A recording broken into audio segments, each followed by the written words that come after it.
This episode of the A.T.TIPSCAST is sponsored by TextHelp Systems. TextHelp has moved Read and Write Gold support features to the cloud with a new suite of web apps. The web apps work within browsers on iPad, iPod Touch, iPhone, and other mobile devices, as well as PCs and Macs. The apps include Read and Write Web, which provides read aloud with dual color highlighting, along with dictionary, picture dictionary, translator, and study skills for HTML web content. eBook Reader, which allows users to search for, download, save, and read aloud Bookshare ebooks. Speech, which reads aloud typed or pasted text.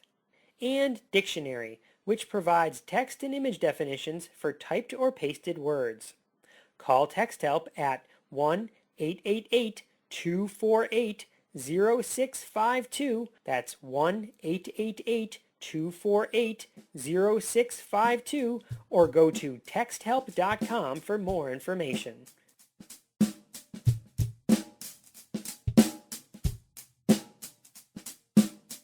Welcome to the A.T.TIPSCAST, exploring and investigating the implementation of assistive technology in public schools. I am your host, Chris Bouguet. This is episode number 84, recorded on November 15th, 2011. This episode features the second half of the recording from the Power of Podcasting session at the Assistive Technology Share Fair held at George Mason University. In this episode, we discuss some of our favorite podcasts to listen to, how to scan quick response codes using mobile devices, and a variety of ways to use existing podcasts in the classroom to either complement or supplement content. In this episode, there are 9 new AT-TIPs embedded within. If you'd like to see that list of AT-TIPs, head on over to the newly redesigned blog site, AT.TIPSCAST.wordpress.com. A few weeks ago, I spent some time cleaning up the blog, restructuring it in an attempt to make things easier to find. I still think I have some work to do to make it perfectly perfect, but it's already tons better. Check it out and let me know what you think by leaving a comment on the blog or sending me an email at AT.TIPSCAST@gmail.com. Let me ask this.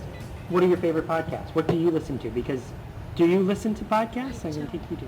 I don't really either. The only ones I've ever listened to. But I downloaded, I did for my kid, like Sesame Street had like Pinky Dinky Doo, and some of those, before you could get some videos for you to get podcasts. I'm like, that's cool, the kids will listen to that, and they wanted nothing to do with it. It's not a skill. They don't like hearing stories. But then my little one, the book, Skippy John Jones came with a CD. Now he's so excited he wants to listen to it in the car. Exactly. That's great. Skippy John Jones, the Bandito. Yeah, we'll be listening to that today. We're going to drive into Buffalo, and we have the book, and we have the CD. It was like 4 stories on them, right, from Julie Shatner dudes. Right? He loves it. So like when I downloaded the books, I thought it'd be a great way, imagination to think about. But they associated that with the show, and they didn't want to listen to it. But a book, it's a listening thing still to them, and they loved it. Right. So do you know about Nightlight Stories? No. Megan knows that I'm going to be self-promoting here, but my wife and I do another podcast, so I do the A.T.TIPScast, but my wife and I do a podcast called Nightlight Stories, and what that is just what you're talking about, is we write our own children's stories, put them up as a podcast for free, and then for just that, you're in the car, and you want to listen to a story, and you want something different as opposed to, listening to the same music again, or whatever, you want to listen to a story, pop it in and listen to it, same, just like Skippy John Jones. Right. Except without a book. Skippy John Jones comes with a book. Not that you need it, but... so you don't listen to other podcasts? I don't. I really should. I mean, I'm sure there's like an easy way to set it up, like you were saying, on my phone, so I could listen in the car more often. You have an iPhone, right? I do, and I just don't know how to do it. All right, let's see. You have an iPhone. You have an iPhone. I have an iPhone. I do not. Of course, Do you definitely. have like a Droid or not? I have a Droid. Okay, You have a Droid. All right. But so I can show the three of you. You're the one I'd love for you to show me, because I don't have a Droid, so I don't know how to do that. Do you use like the Zune Marketplace? Is that am I totally wrong? How would you? It's just what is the market? It would Amazon? there's the Droid Amazon market. market, And but there's it's the the Droid Android market. Right, I just use the regular Android market. I don't use the Amazon market. But I know the Amazon So I'll have market. to find I'm going to find an AT-TIP share while we talk. Well, On iTunes? do you all have 3G, or do you need the wireless? Okay, here, I'll show you how to do it. If you scan, do you have a QR code scanner? I do. I do. I think my kids Sorry. downloaded it. See, that's the part that I'll edit out, that big cough that'll blow people away. I've been coughing over here, I'm so sorry. Okay, so here's, if you scan this code, it'll take you right to, and Susan, do you know what I'm talking about, the QR codes? I have the scanner. Okay. Go to my app. 4 people who know what QR codes are. Wow. But I didn't say I know how to use it. My kids downloaded it. I have Hershey's Rolo on here. I have the Hershey app too. Scan your code. Yes, so if you bring it over, Alright. just hover over this. The one that I use is Redlaser. That's the one I That's know the how to one use. I Try, lost mine. try it the other way around. I'll go the No, old-fashioned way. the other, meaning that should Camera. face you. The camera, it's like you're I taking I know, a I picture. can't, I'm trying to get the camera To flip go- around? To flip around. There's And- I don't But think anyway, if you go to the iTunes app and you search for A.T.TIPSCAST, you'll find it that way too. What do I do now? Take a picture of it, like, or hit the? It should. Oh, there it goes. goes. It went automatically. Now it should flip over, right? If it's. It said open URL. You hit Open. open, and now it does that little flippy thing, right? Oh, that's Nightlight Stories is coming up. Oh, I have the Nightlight Stories one. I have the wrong. Okay, I want this one too. I have the wrong QR code here. How strange is that? I got all like I got it. I gave it all to and it takes you to Nightlight Stories. 88 of right? them. You got all 8. I mean, they're all, can you subscribe to it? Exactly. So that's exactly what you do. Is in iTunes.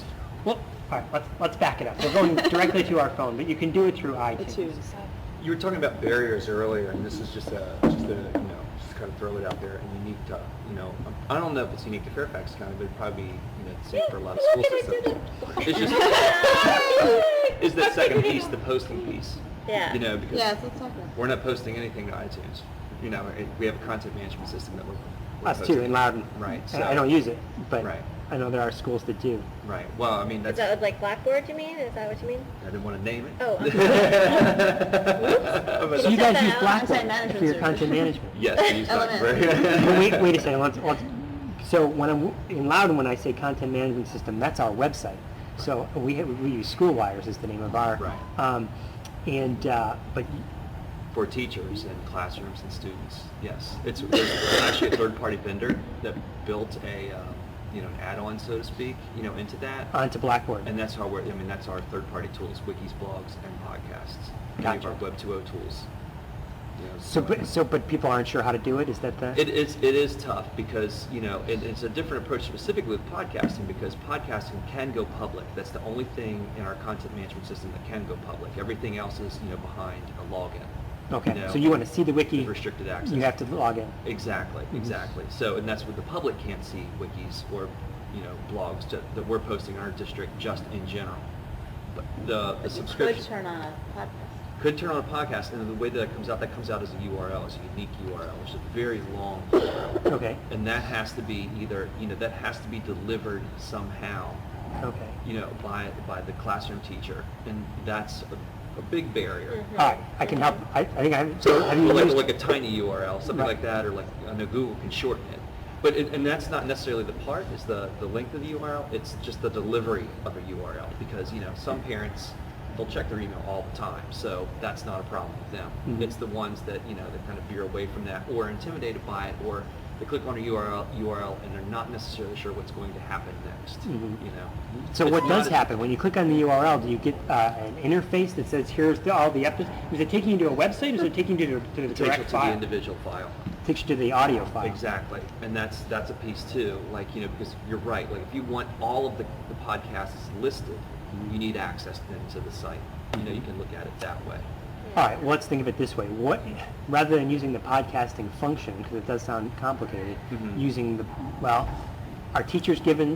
our parents given, when you said the wiki is behind a password, Parents have access to that? Yes. Okay, so it could be a blog Right. where you're, like when I do the A.T.TIPScast blog, it's just a blog and it has a direct hyperlink to, you want to listen to this file, right click on it or click on it and it'll play, or right click on it and it'll, Right. the RSS component would be you're subscribed to the blog. Right. So in that way, if parents are using like iGoogle page or Google Reader or something, it would come up that a new podcast is there. You could go and go listen to it. And that's what I've done, Megan. I mean, that's how, that's how I've actually steered away from the podcast tool specifically, okay. and then I went and just posted Put it them, in a so to blog speak, or through the wiki somewhere. or the blog, right? Because then you get a history that way. Otherwise, you don't have the history. I mean, the URL can be generated, it can be emailed out, and that's great. And you could maybe structure that in a long email message. Then you're always remaking the history of the email message. Right. So, right. Something that, just so in case you haven't known about it, but when I noticed Camilla during her presentation, she had the tiny URL and then a bunch of little afterwards, right? And so tiny URL allows you to customize, and you can make your I don't own. even know what that is. Tiny URL? Yeah, I mean, I see you make small URLs, but I don't know how. Exactly. It's just like Jeff was saying, you get this long, complicated thing, you won't ever type in. You shrink it down so it's something manageable. But the tiny URL does not allow you, unless it's changed recently, does not allow you to create an account. So the one that I like to use is bit.ly. So it's a perfect time to give you your prizes for coming. Ooh, our calendar. It's a new one. It's your calendar. It's a new calendar. thank you. But if you'll notice on the calendar, and the strategy I like to use is bit.ly, you create a free account, okay? And bit.ly allows you to shrink your URLs as well. So you take this long URL, you copy it into bit.ly, and it shrinks it down. And with your account, you can customize it. And lots of times, I will use, and you'll see it here in the calendar, rather than using necessarily even a shorten, I don't even think of it as shorten. I think of what's memorable. You know what I mean?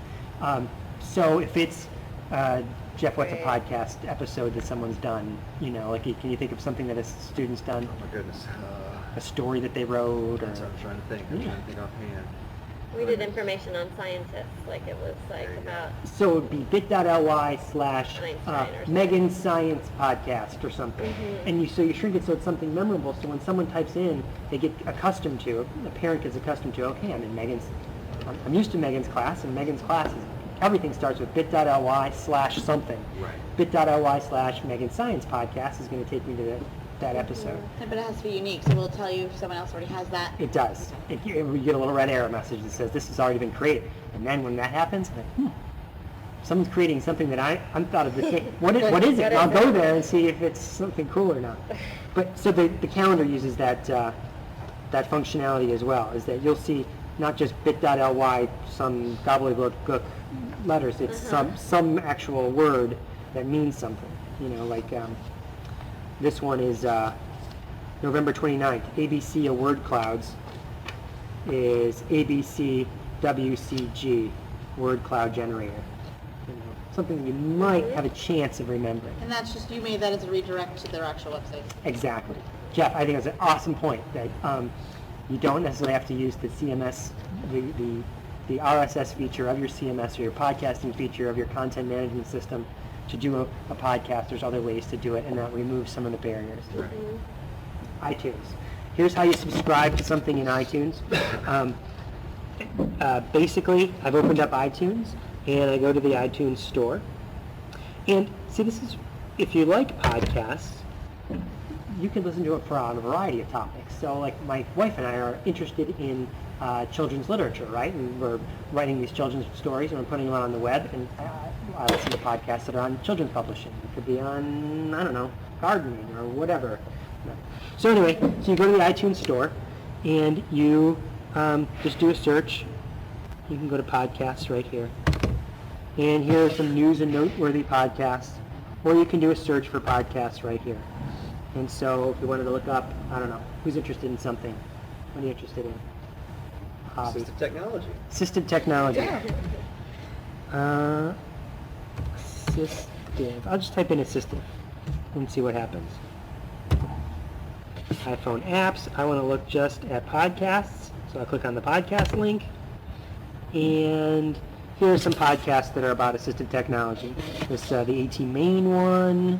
And this just gives me like the top 6, but there's right up here it says see all. And so I can click on that, and that will give me a list of many, many, many, many more. There's the A.T.TIPSCAST right there. There's apps for children with special needs. Edceptional is another one. I don't see it here though. It's got to be because it's part of the. Here it is, Edceptional podcast. You haven't listened to that? So the Edceptional podcast is what I originally envisioned the A.T.TIPSCAST at the time. But, the Edceptional podcast is 4 people with sometimes a guest who talk for about an hour about whatever's going on in the world of special education or in education in general. And the 4 of them just get together once a week and they talk for an hour about the different blogs they've been reading, the different technology that's coming out, an app they're using, whatever. And it's a great way of saying, kind of keeping current on, okay, what's going on? Because I like audio format as opposed to taking the time to read a blog, I'll listen to their show, and it's like scanning five or six different special ed blogs because they're giving me what they like about the blogs. So anyway, Edceptional, I'll throw a plug in there for them because I think it's a good podcast. It's an hour long, so that's the other thing to consider when you're doing a podcast is the length. The A.T.TIPScast usually runs between 5 and 10 minutes because I like to keep it short. I can't do anything that much longer. Of course, this episode will be a lot longer because it's an hour session, but they go for an hour. So how long's your commute? If it's 15 minutes, you could be listening to the same episode for 2 days. If it's an hour, great. You listen to one episode there and an episode back. So if I subscribe on iTunes, does it Yeah, download no, to my so- phone every time there's a new one, or I have to go? Good That's question. my obstacle. That's where I can't, because I see it when I go on the computer, and I have so many new ones pop up or whatever, but I don't know how to get it on. I don't know because I always do it through iTunes on my computer, right? Yeah, So that syncs every you time I fast. open up iTunes, it syncs, exactly. And of course, that's going to change. Oh, with but OS 5, it's gonna. Right. So I would imagine if it doesn't already do it, it's going to do it soon. So, podcasts onto your phone. We know how to do it now, Yes. right? You could, even if you didn't want to sync to your iTunes, you could do a search on iTunes, on the iTunes app, right?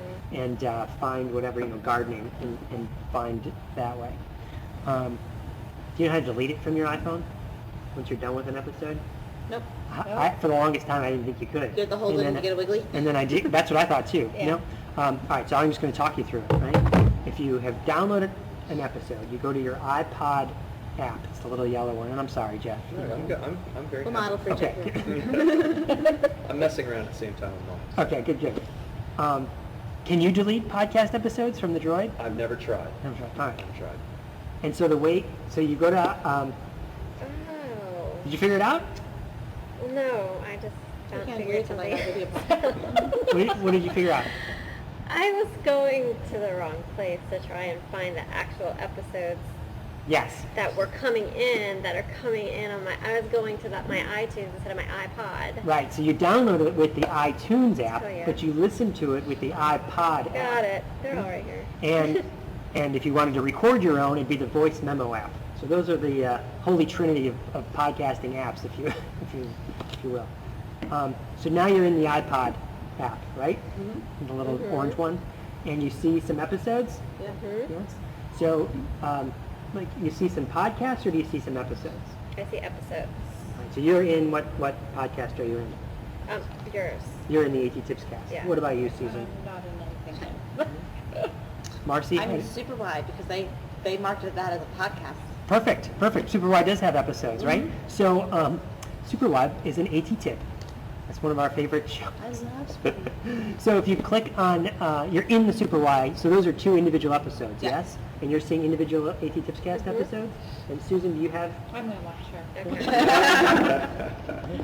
What you do is on any one of those, you swipe across. I like your And a email. little delete, delete button comes up. Look at that. And then you hit delete, and that goes away, and you're saving the space on your iPhone or iPod. For the longest time, I'd have whole, 5 or 6 episodes or whatever. Some cases, a lot much longer episodes, and they'd be eating up my space. Not because they take up a lot of space. They don't. You can have lots and lots of audio depending on the size of your phone, but still. I wanted to free up space in case I was going to ever have to record an hour-long thing, and I wasn't exactly sure how much space that would take. So now you can delete them right from your phone, and that's what I do. For the longest time, I was deleting them by going back to iTunes. There's got to be a simpler way. So there is. That's how you do it. Great. I talked about Nightlight Stories, right? There's lots of other authors that are kind of doing that same concept.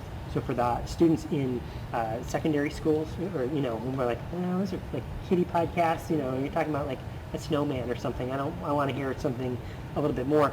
There are tons of authors that do that too, that do audio books. So, in fact, that's where I get the majority of my literature. Again, I don't take the time, or don't make the time to actually sit down and read like a lot of people do. But I do a lot of the literature in the car, in the back way, there back and forth. You can get audiobooks in the library. There's tons of authors that put it out for free on iTunes.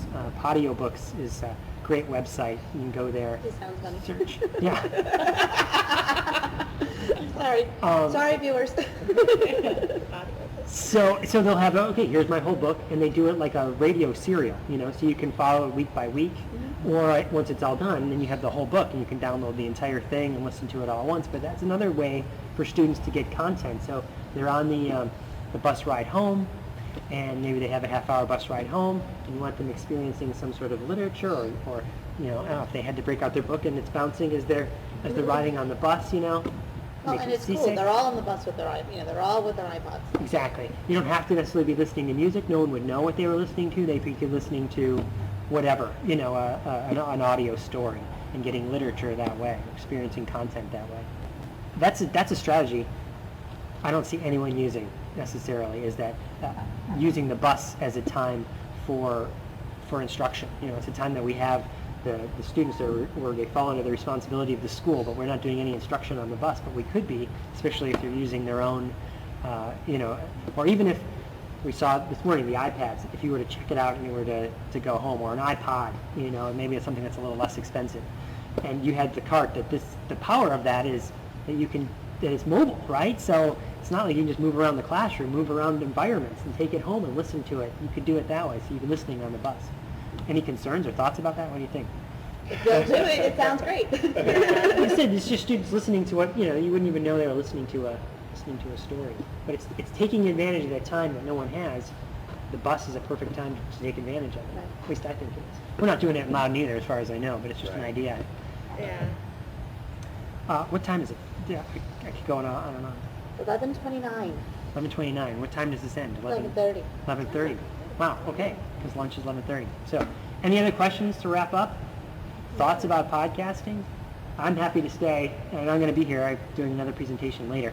One last thing. This entire presentation, if you did want it in linear format, is right here, slideshare.net/A.T.TIPSCAST. If you go there, slideshare.net/A.T.TIPSCAST, you'll see this presentation, and, if I had stood up and gone slide by slide and talked about what I was going to talk about, but I had planned not to do that, no matter the size of the group. So, So how did you get the QR code, how do I make it? Yeah. So there's a couple websites that do it. If you Okay. Google QR code generators, but bit.ly does that. Oh, okay. You make a shortener, right? You shorten it, and it creates a whole list. You create an account, it creates a whole list underneath of everything you've ever shortened. If you click on that link, it brings up a little QR code. I mean, I could show you if you want, but That's okay. it brings up a little QR code right up here, and then I copy it just like I copy any other image off it. You mean this, right? Yes. You copy it just like any other image off the website. Right click, save target as, or save image as, and I've got the QR code. Neat.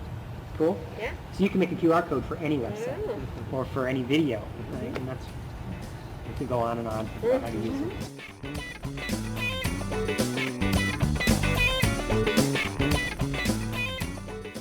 Hey there everyone, I hope you enjoyed that session. If you'd be interested in participating in a similar session, you're in luck. I'll be presenting something similar at the Virginia Society for Technology in Education Conference, known as the VISTE Conference, in Roanoke, Virginia on December 5th, and then again at the Assistive Technology Industry Association Conference in Orlando, Florida on January 27th. If you're headed to either of those conferences, I hope you stop by and participate in the conversation. Now, if you can't make it to the session, but you're still attending either of those conferences, you've got to look me up. Heck, tackle me in the hallway if you see me, but you've got to let me know that you're a listener to the A.T.TIPScast. Until next time, may all your interventions be inclusive, may all your strategies be supportive, and may all the podcasts you listen to be informative and fun.